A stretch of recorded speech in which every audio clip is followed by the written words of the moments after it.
أعوذ بالله من الشيطان الرجيم. بسم الله الرحمن الرحيم. الرحمن علم القرآن خلق الإنسان علمه البيان. الشمس والقمر بحسبان والنجم والشجر يسجدان والسماء رفعها ووضع الميزان ألا تطغوا في الميزان وأقيموا الوزن بالقسط ولا تخسروا الميزان والأرض وضعها للأنام فيها فاكهة والنخل ذات الأكمام والحب ذو العصف والريحان فبأي آلاء ربكما تكذبان خلق الإنسان من صلصال كالفخار وخلق الجان من مارج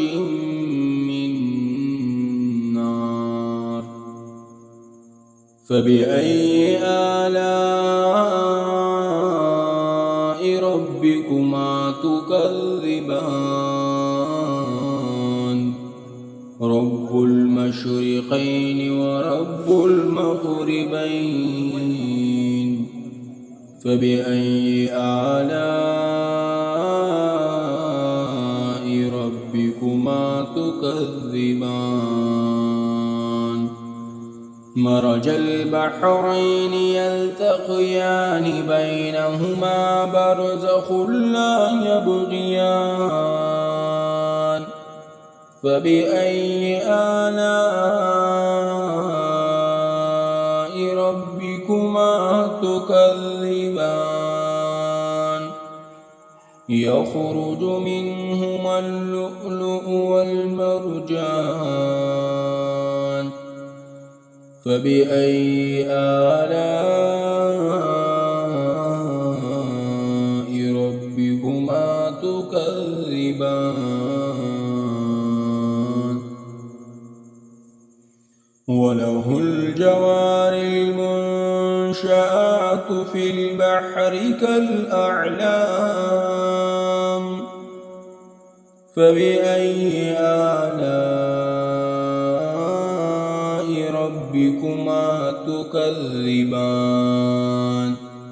كل من عليها فان ويبقى وجه ربك ذو الجلال والإكرام فبأي آلاء ربكما تكذبان يسأله من في السماوات والأرض كل يوم وفيه شأن فبأي آلاء ربكما تكذبان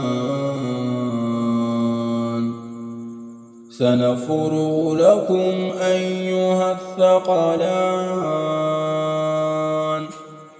فبأي آلاء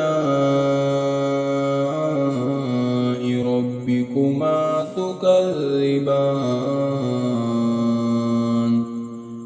يا معشر الجن والإنس إن استطعتم استطعتم أن تنفذوا من أقطار السماوات والأرض فانفذوا لا تنفذون إلا بسلطان فبأي آلاء ربكما تكذبان يرسل عليكما شواظ من نار ونحاس فلا تنتصران فبأي آلاء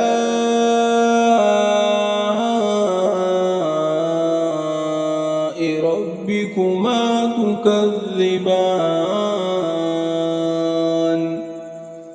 فإذا انشقت السماء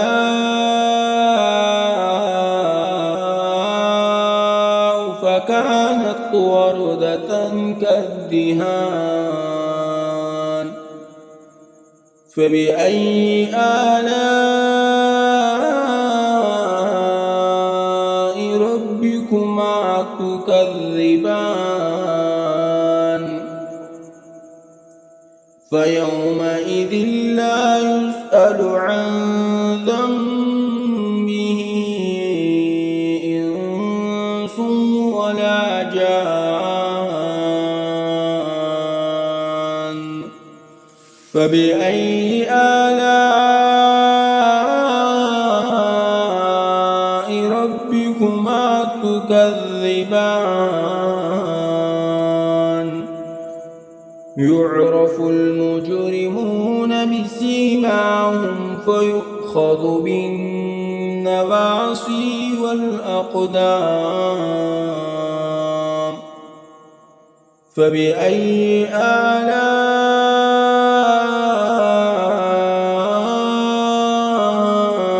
ربكما تكذبان هذه جهنم التي يكذب بها المجرمون يطوفون بينها وبين حميم آن فبأي آلاء ربكما تكذبان ولمن خاف مقام ربه جنتان فبأي آلاء ربكما تكذبان ذواتا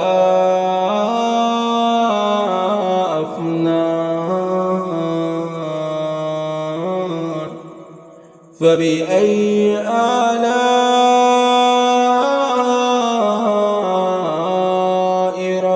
ربكما تكذبان فيهما عينان تجريان فبأي آلاء ربكما تكذبان فيهما من كل فاكهة زوجان فبأي آلاء ربكما تكذبان متكئين على فرش بطائنها من استبرق وجنى الجنتين دان فبأي آلاء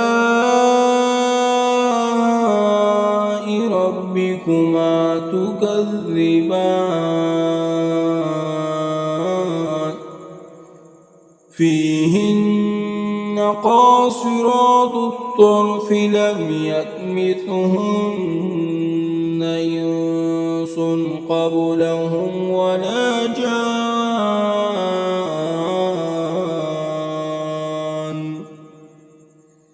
فبأي آلاء ربكما تكذبان كأنهن الياقوت والمرجان فبأي آلاء ربكما تكذبان هل جزاء الإحسان إلا الإحسان فبأي آلاء ربكما تكذبان ومن دونهما جنتان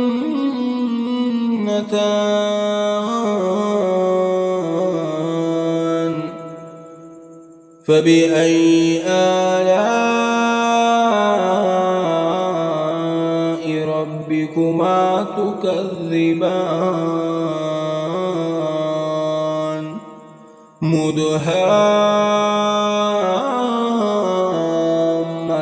مدهامتان فبأي آلاء ربكما تكذبان فيهما عينان نضاختان فبأي آلاء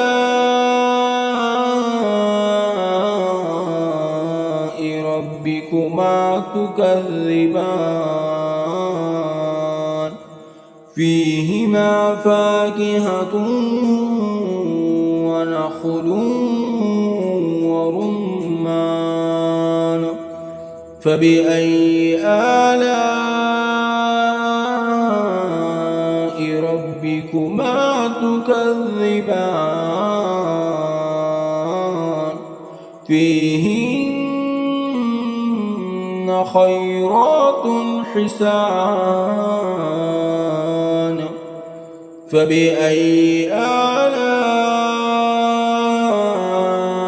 ربكما تكذبان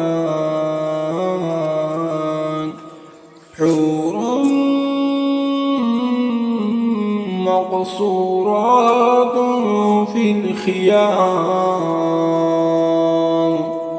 فبأي آلاء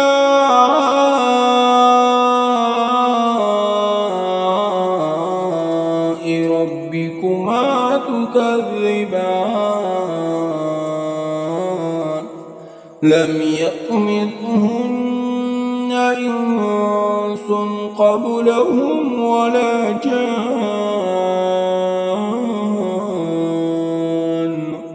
فبأي آلاء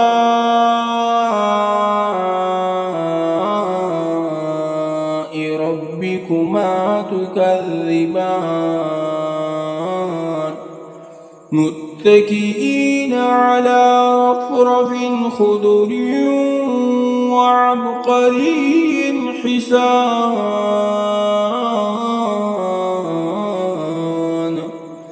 فبأي آلاء